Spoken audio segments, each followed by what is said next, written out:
Good afternoon.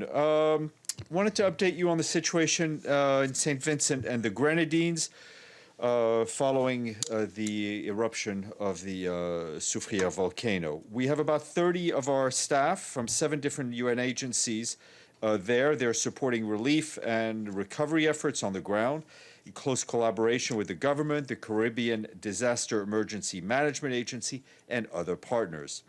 Along with earlier support to food assistance, water and sanitation, health and protection, including from violence against women and children, the UN team and our partners are providing support with reproductive health, shelter, education, protection of livelihoods, including livestock.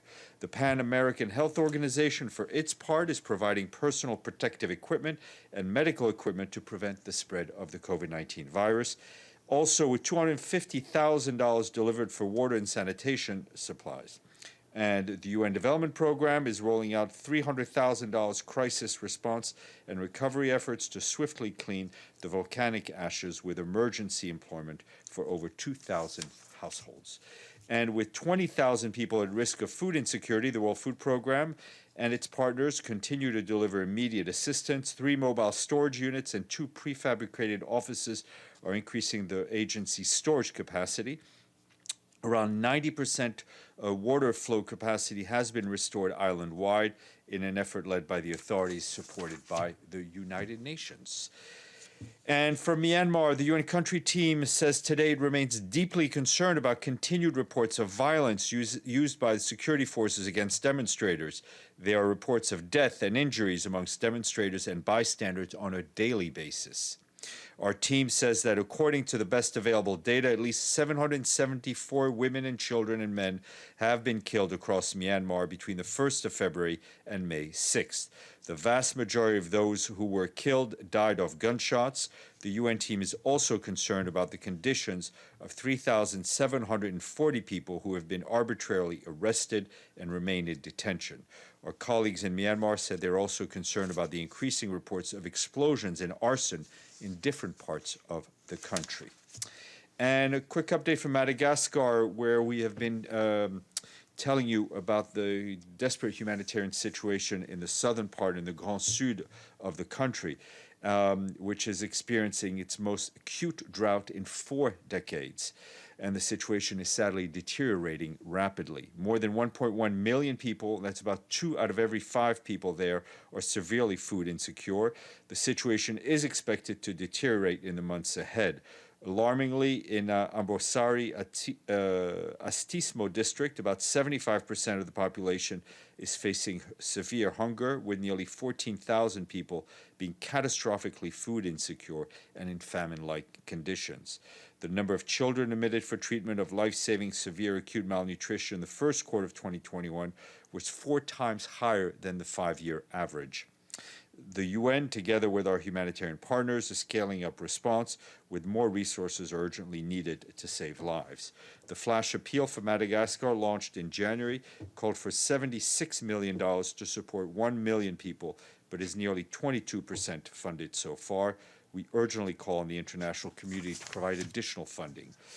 A few COVAX updates for you. As you may have seen, the head of the World Health Organization, Dr. Tedros, just announced that WHO has given emergency use listing to Sinopharm Beijing's COVID-19 vaccine. This brings the number of vaccines receiving WHO validation for safety, efficacy, and quality to 6.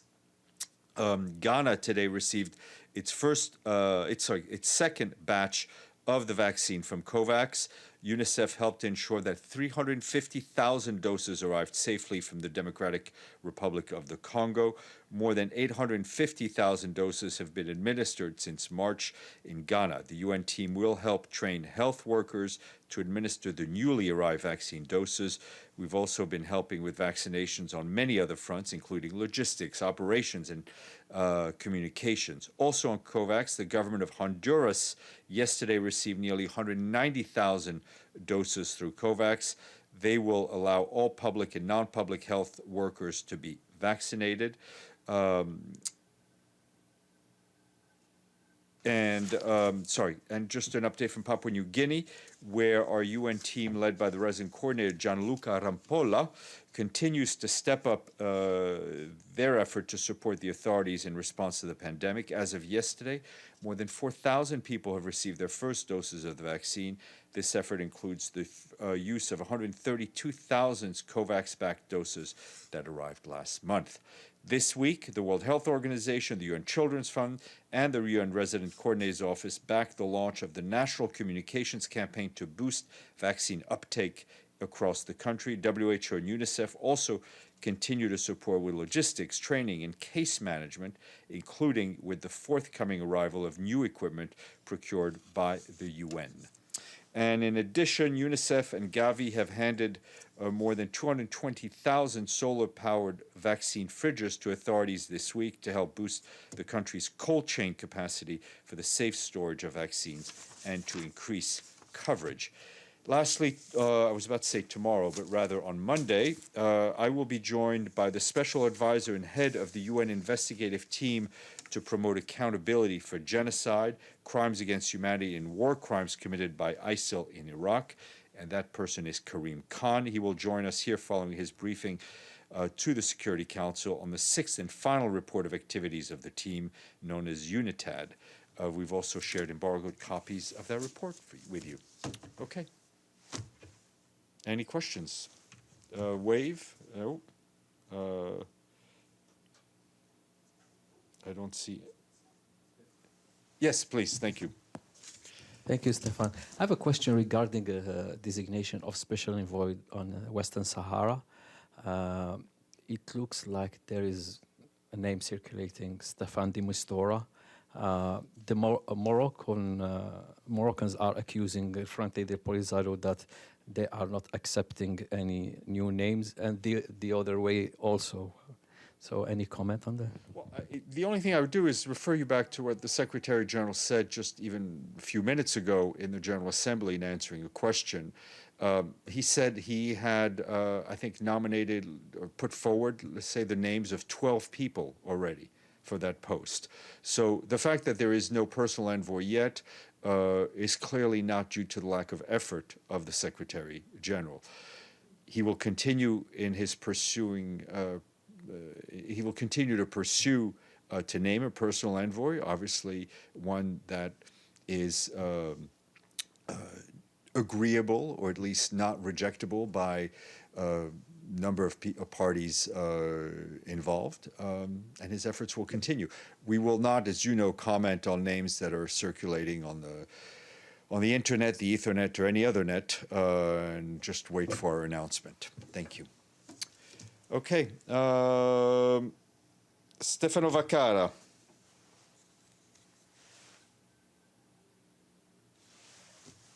Thank you very much. Hello, Stéphane. I have a question. It happened again.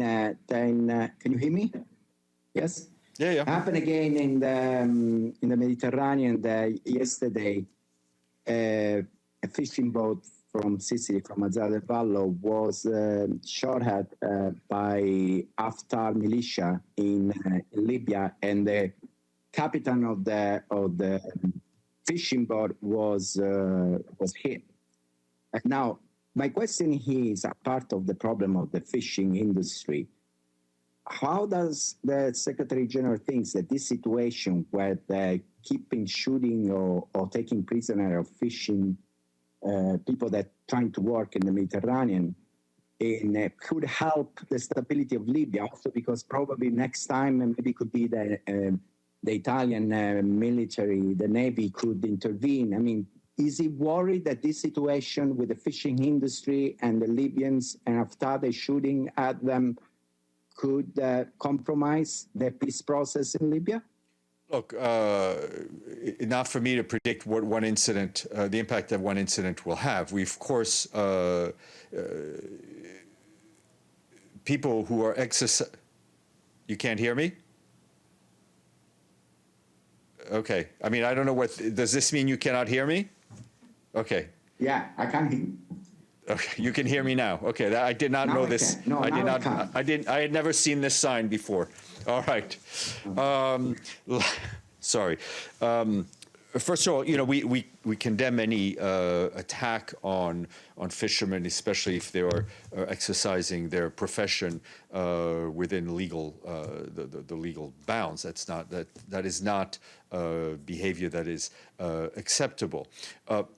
What that incident may have on the greater Libyan prospect, I can't answer. What is important is what we are doing is supporting the Libyan parties to establish a unified government, a unified authority, a unified control over the security forces. And we hope that effort, which has been moving on the right track, will provide stability not only for Libya, but for the Mediterranean.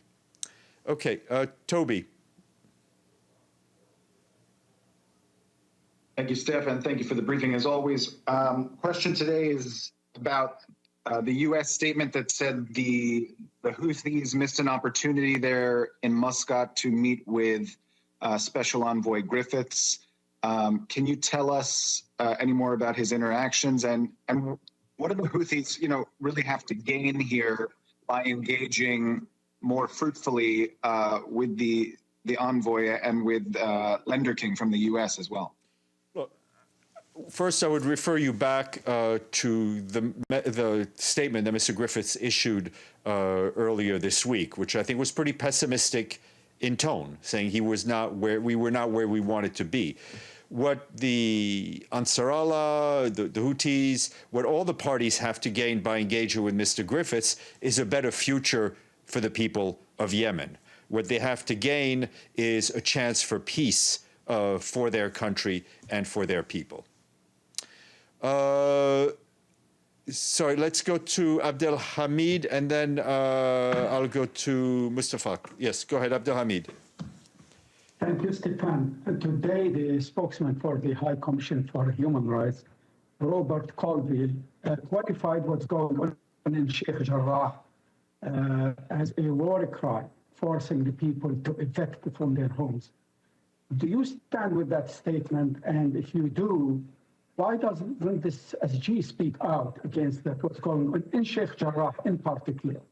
Look, I think the Secretary General, through his representative, has spoken out forcefully on the situation in Sheikh Jarrah, whether things I've said here, whether what Mr. Wennemans himself has said. That's on the Secretary General's behalf. The Human Rights Office has a specific voice on human rights. They are speaking up, and we have nothing to add or to contradict or anything on that on what they've said. That is their responsibility to do that, and we have no issue with what they've said.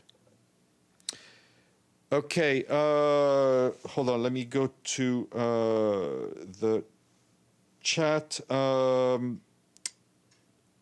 Mr. Fazal, please.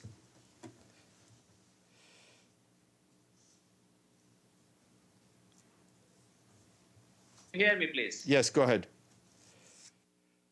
Yeah, I want to ask about Bangladesh former prime and leader of Bangladesh, Khaleda Zia. As you know, she was in jail with a fabricated corruption case, and she released in 2020 in March, but virtually she was house arrest. Now she is hospitalized, and her health condition is very critical.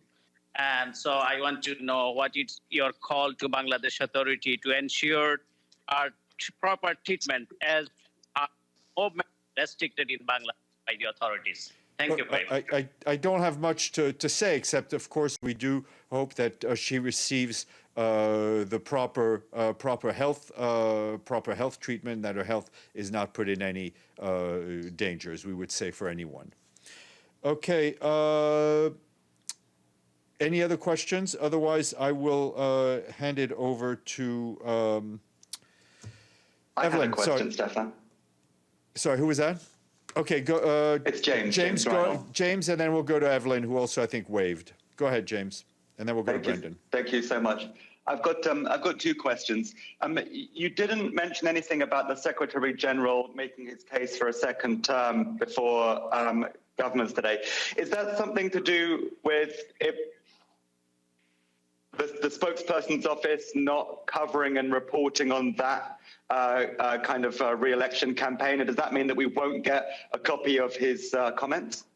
I think that's exactly it. And the Secretary General alluded to it, Mr. Guterres alluded to it in his remarks in the General Assembly, that there's a separation. He is there as a candidate put forward by the mission of Portugal.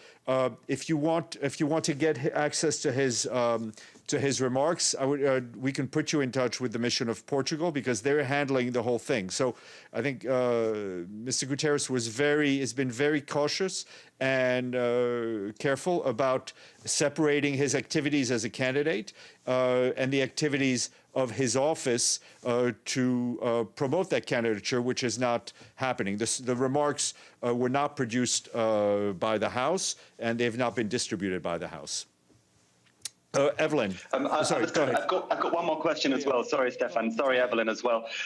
You mentioned also that Mr. Karim Khan is going to be doing a briefing to the council and then to us next week. Obviously, his job is with UNITAD at the moment, but obviously he's taking on another job, which is going to be high profile, ICC prosecutor. And obviously we're all going to want to ask him questions about what's going to be his guiding principles in that new role. Have you had a discussion with his office about this, and will he be willing to field questions on his next job as well? Well, I mean, he's an experienced person, so he will be here to brief you on the extremely important work that he's doing in Iraq. I'm sure that he will give you an answer one way or another on moving forward, but he has not assumed that job, so I can't imagine he will go into any detail if he answers the question at all. But as always, you are free to ask whatever question you want, and those of us on the other side of the microphone are free to answer in any way we want. All right, Evelyn, and then we'll go to Brendan, who seems to be very impatient. Thank you, Stéphane. I'm going to take a wild stab at this. The controversy or the saga of trying to get an envoy for Sahara, are most of the SG's suggestions turned down by Morocco? Can you answer that? Has Morocco rejected them? No, well, to use a perfect example of what the question I just answered to James, you are free to ask what you want. Obviously, it is not for me to speak for anyone except for the Secretary General. You know the process. We try to recruit people for any envoy SRSG job. We do not officially confirm or speak about it until everything is done and confirmed. Names circulate, but you are free to ask the various parties involved in this process. But obviously, no name is official from our end until it is approved. Okay, on that note, I wish you all a wonderful weekend, and voila.